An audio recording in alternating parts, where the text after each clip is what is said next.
তো এতটুক শোনাবো যুবকদেরকে, যৌবনের মূল্যায়ন করো,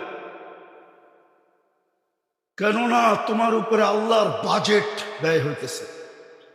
আমাদের সবার উপরেই আল্লাহর বাজেট ব্যয় হইতেছে।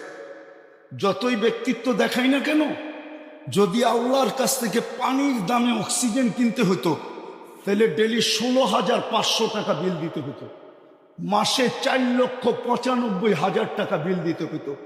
এই এলাকায় বাড়ি আর ঘর আর বিল্ডিং কারো লেংটি পর্যন্ত থাকতো না, লেংটি। বিদায় তোমাদের পায়ে হাত দিয়ে বলি, যৌবনটাকে মূল্যায়িত করো। অমূল্য রত্ন আল্লাহ দিছেন।